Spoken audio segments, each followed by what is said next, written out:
Bonjour et bienvenue pour cette nouvelle leçon. Donc, c'est une leçon sur un nouveau thème que nous allons aborder aujourd'hui. Donc, le thème s'intitule Françaises et Français dans une République repensée, c'est-à-dire comment, après la fin de la Seconde Guerre mondiale, la France se reconstruit politiquement et met en place des nouvelles institutions et comment ensuite ces institutions s'inscrivent dans la durée. Ça va être ça, ce thème qui va nous occuper jusqu'à la fin de l'année. On va voir les différents régimes et les républiques et les personnages qui ont incarné cette république.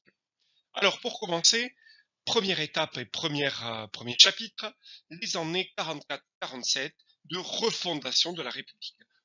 Rappelez-vous, nous sortons de la Seconde Guerre mondiale et le régime de Vichy, un régime très particulier, un régime totalitaire particulier en France, a effacé totalement la République. Comment, en 1944, à la fin de la Seconde Guerre mondiale, refonder ce système républicain?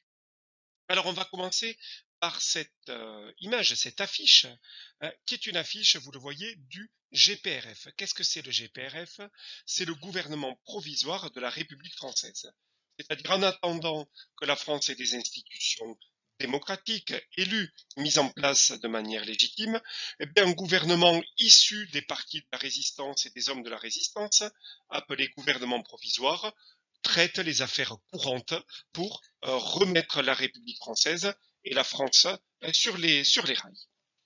Alors, si on commente cette affiche, on va dire que c'est une allégorie de la République. Allégorie de la République représentée, vous le voyez ici, par un personnage symbolique que vous connaissez, qui est la Marianne, drapée du drapeau bleu-blanc-rouge, et elle est en train de soulever une grosse pierre où on voit le mot libération qui apparaît.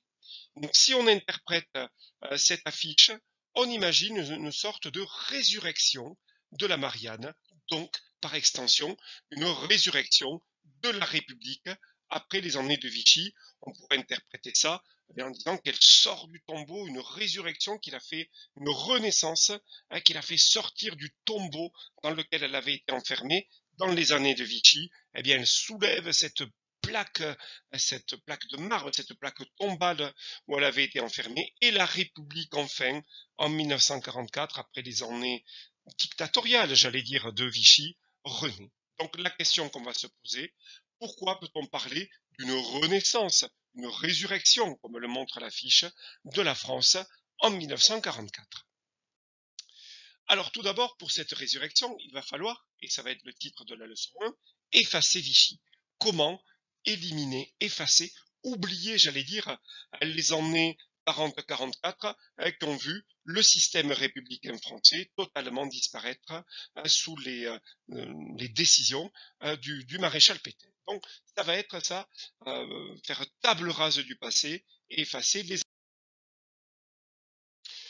Donc sur cette photographie du journaliste très célèbre qui s'appelle Robert Capa, prise le 18 août 44 à la libération de Chartres, une ville française, on observe d'abord que nous sommes réellement à la libération de la France, puisque au loin, au dernier plan, nous pouvons apercevoir le drapeau français qui est mis sur les fenêtres. Il y en a d'autres qui apparaissent ici, voilà, sur ces fenêtres-là. Donc on est véritablement à la libération du territoire national et libération d'une ville française. Sinon, qu'est-ce qu'on observe sur cette photographie? On observe qu'au centre de l'image, vous avez une femme ici. Pourquoi c'est elle qui a l'attention de l'œil, du regard du spectateur? Parce qu'on voit que tous les regards ici des spectateurs ou de la foule est dirigé vers cette femme qui est en train de porter un bébé. Alors, si on raconte un peu l'histoire de cette femme, eh bien, peut s'interroger pourquoi cette attention sur cette femme. Alors, à la libération des territoires français, eh bien, les résistants et les FFI, revenez sur les leçons précédentes, traquent les collaborateurs, c'est-à-dire ceux qui ont travaillé avec Vichy, ceux qui ont soutenu le gouvernement du maréchal Pétain, eh bien, sont traqués par les résistants qui veulent, c'est le titre de la leçon, oublier totalement Vichy.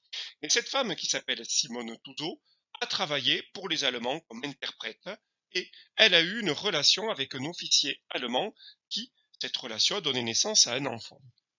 Et la foule est en train, entre guillemets, de la juger.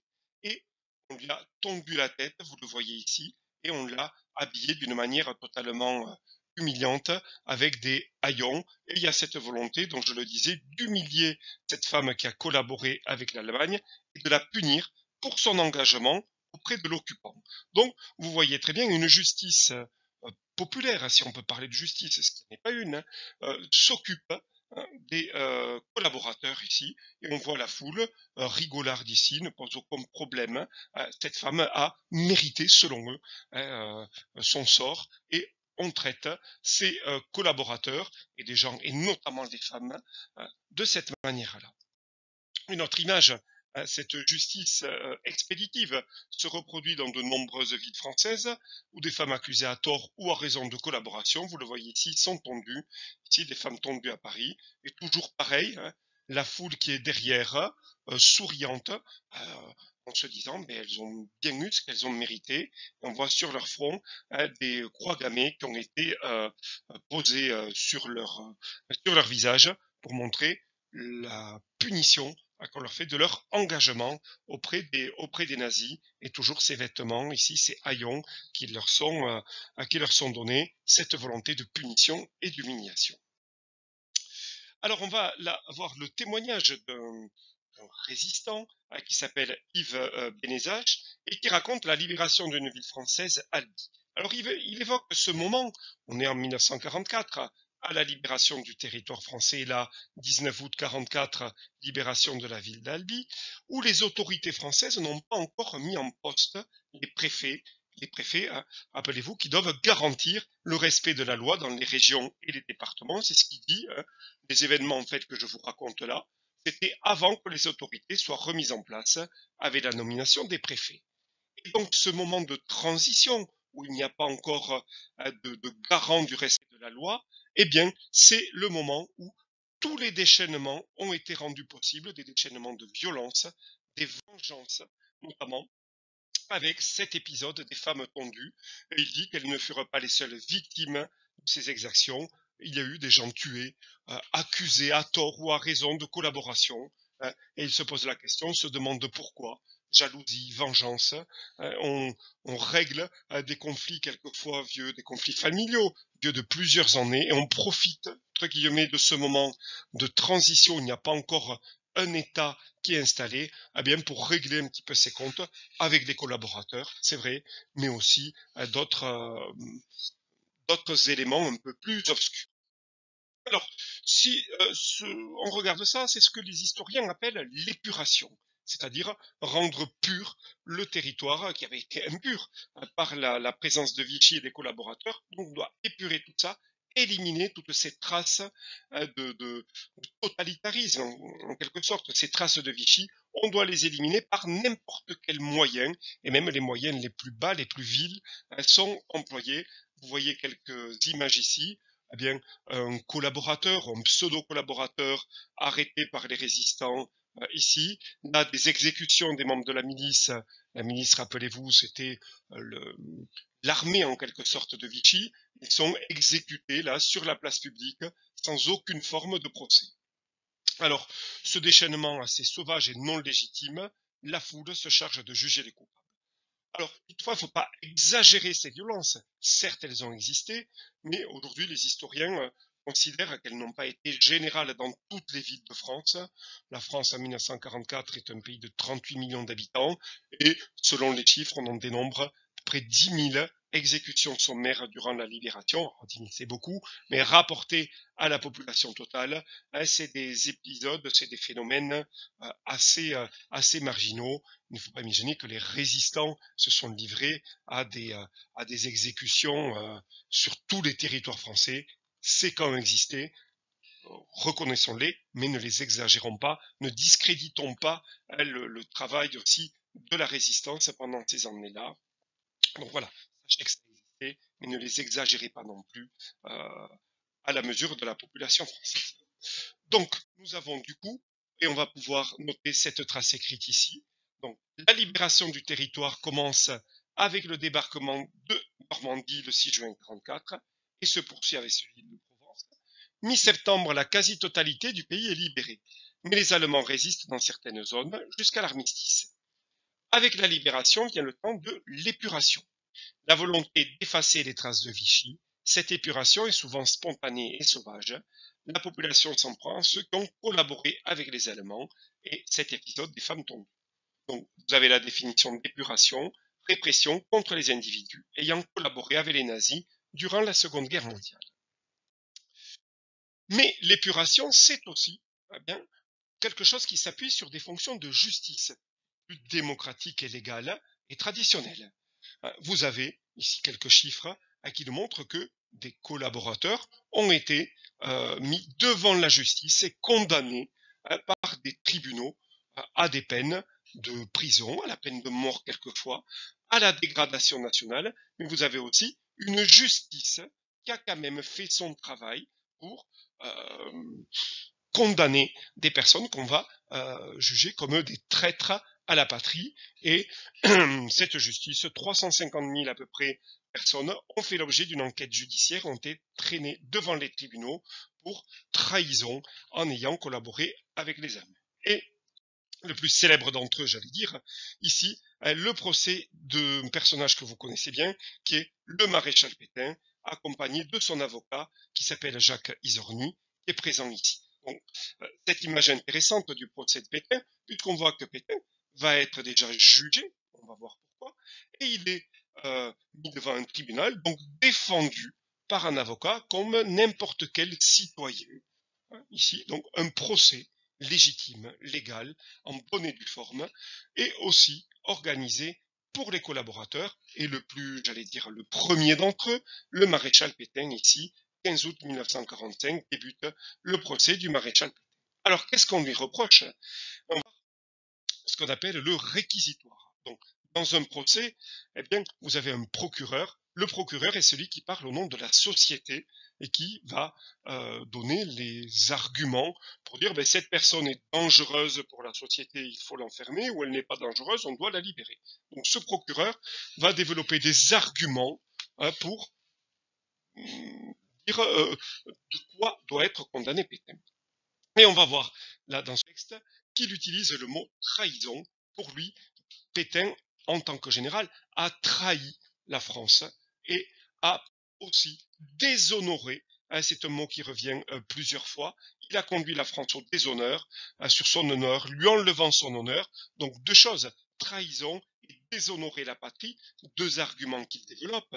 Et troisième argument qu'il développe, il a plongé la France dans une situation de violence, de souffrance pour les Français, avec des fusillés, les travailleurs mobilisés pour aller en Allemagne, rappelez-vous le STO, et une situation militaire catastrophique avec la flotte totalement détruite, la flotte française détruite, notamment à la bataille de France. Donc voilà les trois grands reproches que le procureur fait au maréchal Pétain, en disant c'est un traître, il a déshonoré la France et il l'a poussé dans une situation catastrophique.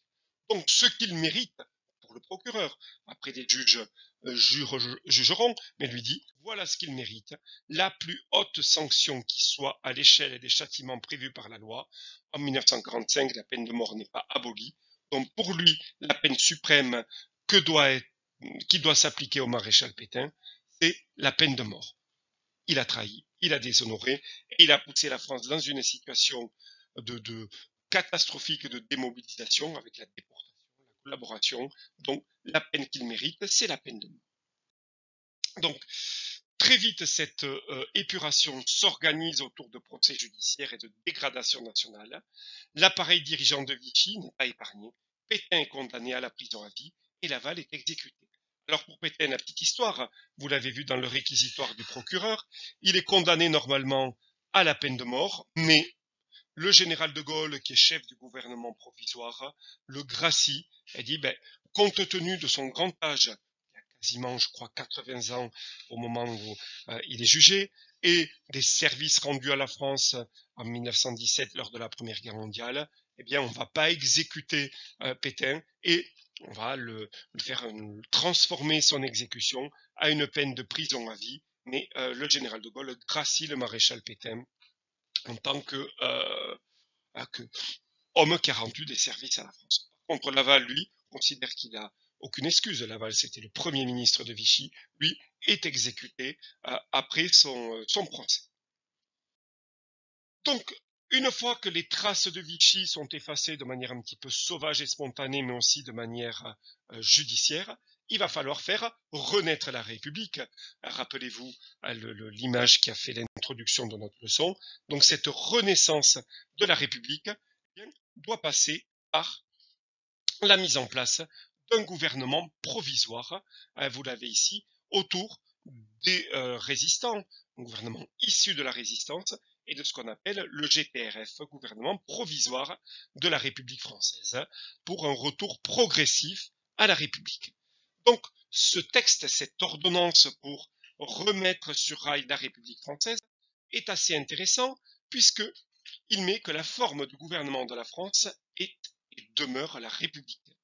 C'est-à-dire là, c'est affirmé clairement, à partir de 1944, la République reprend ses droits avec tout le système républicain, le rôle des citoyens dans les décisions qui doivent être prises avec le retour du droit de vote, le retour des droits des Français, donc demeure la République.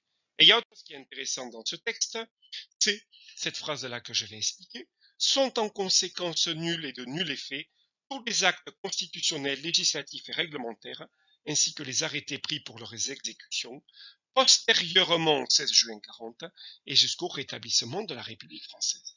Ça veut dire quoi? Ce texte va encore plus loin et il considère que le gouvernement de Vichy, il le considère comme une parenthèse dans l'histoire de France.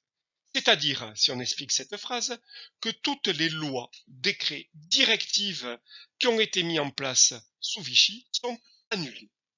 Alors, je vais expliquer ça sous une petite crise. Vous avez la République française qui existe depuis 1970, et cette République eh bien, dure jusqu'au 16 juin 40, puisque 16 juin 40, le gouvernement de Vichy est mis en place. D'accord? Et si on va plus loin, et on reprend cette phrase ici, 16 juin 40 jusqu'au rétablissement de la République 16 août 44, eh bien on va considérer que toutes les lois qui ont été mises en place pendant cette période-là, tous les décrets pendant cette période-là, sont considérés comme nuls et ne doivent plus être appliqués. Par exemple, le statut des Juifs. Ce statut des Juifs mis en place sous le gouvernement de Vichy est aboli, est annulé à partir du 7 août 44. Les droits qui privaient certains Français ou des lois qui privaient les Français de certains droits sont abolis à partir du 16 août 44. Donc toutes les lois, quelles qu'elles soient, prises dans ce moment-là, sont annulées. C'est ce que dit ce texte de la Constitution du gouvernement provisoire. Et il va encore plus loin, puisqu'il met en place une nouvelle constitution qui va donner naissance à ce qu'on va appeler la 4e République d'octobre 1946. Donc vous avez ici cette explication, ce système de la 4e République, et je vais vous demander, alors je finis juste pour que vous compreniez, donc 3e République ici, gouvernement de Vichy, sorte de parenthèse, et on repart à partir du 16 août 44 avec la 4e République. Donc on voit bien cette parenthèse du gouvernement de Vichy, 3e République, parenthèse de Vichy, et on repart avec une nouvelle République sur de nouvelles bases, 4e République. Donc, je vais vous demander, et on corrigera ça pour ceux qui viendront en classe la mardi prochain, de me travailler sur ce système de la 4e République avec des questions qu'elles vous répondrez, vous ne me les envoyez pas, on corrigera ça quand vous viendrez en classe pour les 3e lundi et pour les 3e et mardi, on corrigera ces questions-là. On travaille sur cet organigramme de la 4e République française, comment on reconstruit politiquement la France en 1946, donc des questions auxquelles vous répondrez. Donc, on va pouvoir noter cette trace écrite ici. Donc, dès la libération, le souci de De Gaulle, qui est le représentant du gouvernement provisoire, est de mettre en place un gouvernement stable pour la France. Il impose le gouvernement provisoire de la République française comme seul légitime. Le retour à la République s'accompagne de la rédaction d'une nouvelle constitution en octobre 1946. Mais De Gaulle Opposé à ce projet constitutionnel, démissionne du gouvernement provisoire. C'est-à-dire De Gaulle a laissé faire les juristes, les constitutionnalistes pour rédiger ces nouvelles bases, mais quand il voit le projet tel qu'il apparaît, De Gaulle dit, moi, ce projet que vous avez mis en place ne me convient pas. Donc je quitte ce gouvernement provisoire. Malgré tout, la 4e République voit le jour en octobre 46 et un président, Vincent Auriol, et pas le général de Gaulle, est élu président de la République. Si je reviens au général de Gaulle, donc il quitte le gouvernement provisoire en 46, et on verra dans les prochaines leçons qu'il reviendra dans des circonstances que je vous expliquerai au pouvoir en 1958. Il considère que en 46, ce système de la 4e République n'est pas adapté à la France, donc il préfère se retirer et quitter la vie politique pour un temps.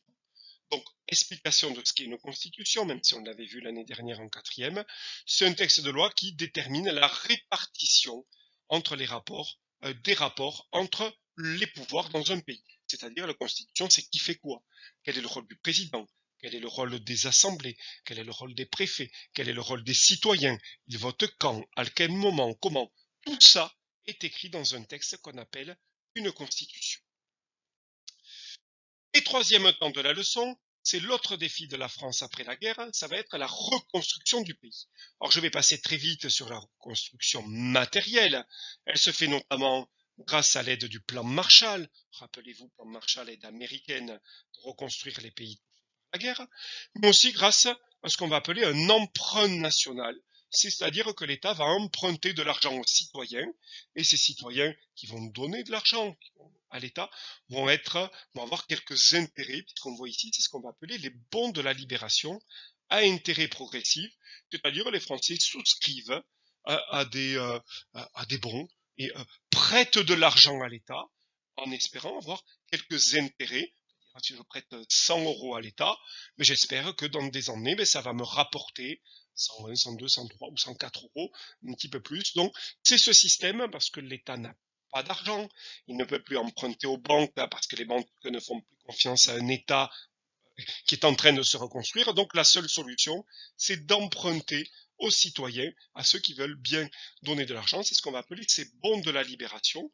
Et les citoyens vont plutôt jouer le jeu de ces bons de la libération et en acheter, parce qu'ils espèrent que des jours meilleurs viendront et que ça va leur rapporter certains intérêts. Et ça, c'est avantageux aussi pour l'État pour reconstruire, vous voyez, le territoire. Mais l'autre élément sur lequel je veux insister de la reconstruction, c'est pas seulement une reconstruction matérielle, ça va être une reconstruction sociale. Et cette reconstruction sociale, elle est inscrite dans le préambule, c'est-à-dire l'introduction qui est faite de la Constitution de 46. Dans cette introduction, on va jeter les bases de ce qu'on va appeler une France sociale, France plus égalitaire, France plus libre, France plus tournée vers la collectivité et les autres. Donc là aussi, travail que je vais vous demander pour la prochaine fois, pour la semaine prochaine, et on corrigera ce travail en classe pour ceux qui viennent, j'enverrai les corrections pour ceux qui ne viennent pas, c'est ce travail sur l'introduction, le préambule de la Constitution, pour essayer un petit peu de voir quelles sont les bases sociales qui ont été mises en place en 1946 par cette Constitution. Malgré tout, on va pouvoir noter ceci, donc la reconstruction du pays est matérielle, mais elle est aussi politique. Le préambule de la Constitution redéfinit les droits et les libertés des Français, tout en intégrant des droits économiques et sociaux. Donc elle est aussi sociale, la reconstruction. Et on va le voir. Droit de vote pour les femmes, 1944. Création de la sécurité sociale, que je vais vous expliquer tout à l'heure. Et de nombreuses entreprises sont nationalisées, c'est-à-dire pour les aider, l'État va devenir en quelque sorte propriétaire des grandes entreprises essentielles pour le développement du pays, va devenir propriétaire de ces grandes entreprises, la Banque de France, l'aéronautique, et l'énergie avec EDF. Ces entreprises deviennent propriété de l'État. C'est l'État qui va les financer pour permettre la relance économique. Donc vous voyez, une reconstruction qui est sociale, économique et aussi politique. Sociale, vote des femmes, sociale avec la sécurité sociale, mais économique avec des grandes nationalisations. Donc si on explique une des mesures symboliques de cette France d'après-guerre, c'est la mise en place de la sécurité sociale. Donc comment ça fonctionne? Cette sécurité sociale pour une France plus, j'allais dire, fraternelle, puisqu'on revient sur les bases égalité, liberté ou liberté, égalité, fraternité qui avait été oubliée à Vichy, eh bien, une des bases, c'est la fraternité avec le fonctionnement de la sécurité sociale et cette invention. Alors, comment ça fonctionne? Dans la société, vous avez des travailleurs, des retraités, des familles, etc. Dans l'entreprise, vous avez des employeurs et des salariés, des patrons et des travailleurs. Ces corps ici vont contribuer, vont verser hein, ce qu'on appelle cotisations aux caisses de sécurité sociale pour les patrons, pour les salariés. Ce qu'on appelle les différentes caisses de sécurité sociale, de l'argent est prélevé sur les salaires des travailleurs, sur les pensions des retraites, sur les familles, etc. Ils versent de l'argent aux caisses de sécurité sociale. Ensuite, cette caisse de sécurité sociale va financer eh bien, ce qu'on appelle des caisses publiques, les différentes assurances maladie, remboursement de médecins, des médicaments, les retraites et les allocations familiales, de l'argent pour les familles nombreuses. Et ces caisses publiques, et on a un retour, un système, un circuit fermé, vont, eh bien, vous le voyez, aider les travailleurs, les retraités et les familles. Et ces travailleurs, retraités et familles contribuent à verser de l'argent pour la sécurité sociale, pour la maladie, vieillesse, pour les allocations familiales, et cet argent leur revient. C'est un circuit fermé qui fonctionne grâce au prélèvement des travailleurs des retraités. Eh bien, la retraite que j'aurai dans quelques années, en quelque sorte, c'est moi-même qui la finance, pardon, en alimentant les caisses de sécurité sociale. Et quand j'aurai 65 ans, que je serai à la retraite, eh bien, je bénéficierai de cette aide à laquelle j'ai contribué. Pas tout à fait ça, puisqu'en fait, c'est un petit peu plus compliqué, puisque la retraite, bien que sur laquelle je cotise, cette retraite-là, bien, c'est vous qui allez me la financer. C'est-à-dire pendant vous, jeunes gens, que vous allez travailler, et que moi je serai à la retraite, ben, ce que vous allez vous mettre dans la caisse de sécurité sociale, c'est moi à 65 ans qui en profiterai. En quelque sorte, là, moi, mon travail, hein, mais je suis en train de financer et de payer la retraite de mes parents. D'accord? Et quand moi je serai à la retraite, eh bien vous, travailleurs, vous payerez la retraite de vos parents. C'est un système solidaire, d'accord, qui est mis en place par cette caisse de sécurité sociale, notamment au niveau de la retraite. Un système à comprendre, et ce schéma, j'aimerais bien que vous le notiez dans votre trace écrite aussi, pour comprendre ce fonctionnement, système qui existe toujours aujourd'hui et qui fonctionne exactement de la même manière. Donc, on va pouvoir noter ceci. À la Libération, les partis politiques sont largement issus de la résistance et ils veulent reconstruire le pays, mais aussi éviter que les Français ne se déchirent à nouveau. Donc, ils mettent en place ce qu'on appelle une démocratie sociale, directement inspirée du Conseil national de la résistance et de son programme de mars 44. À la Libération, les résistants et le Conseil national de la résistance avaient rédigé, écrit des bases pour une France plus solidaire, pour une France plus sociale. Et pour rédiger la Constitution de 1946, on va s'inspirer de ce programme-là. Et on le voit bien, ce programme est dans la lignée d'un système politique, d'une période politique que vous connaissez, la période du Front populaire, puisque l'on voit, là j'ai pris des affiches de 1946 du Parti socialiste et du Parti communiste, et on voit cette filiation avec les grandes réformes de 1936, voilà, en 36, en 46, les grandes lois sociales conquises, j'ai payé semaine de 40 heures, convention collective, sécurité sociale, on a voilà une France plus souriante, plus solidaire, plus fraternelle en quelque sorte, avec la mise en place en 46 de cette sécurité sociale. Là, on voit aussi une France, un monde meilleur, avec une reconstruction qui doit s'appuyer sur des bases beaucoup plus sociales et fraternelles. C'est l'objectif qui est fait, et la sécurité sociale est un des symboles de cette France sociale, fraternelle et solidaire. Donc pour conclure, on va pouvoir dire, à la Libération, la République renaît politiquement avec de nouvelles valeurs. Les difficultés sont cependant nombreuses, et aux difficultés matérielles s'ajoutent les divisions politiques nombreuses, malgré l'union dans le cadre de la résistance. quand j'évoque ces divisions politiques nombreuses, c'est le retrait du général de Gaulle de ce gouvernement provisoire pour faire quelque chose de beaucoup plus penser quelque chose de nouveau. Il n'adhère pas à ce système, le général de Gaulle, de la 4ème République. Il se retire de la vie politique. Vous voyez, on est dans une phase de reconstruction à la libération, de nouvelles valeurs, mais les tensions politiques existent quand même toujours et la vie politique reprend son droit avec les débats, les tensions, les oppositions.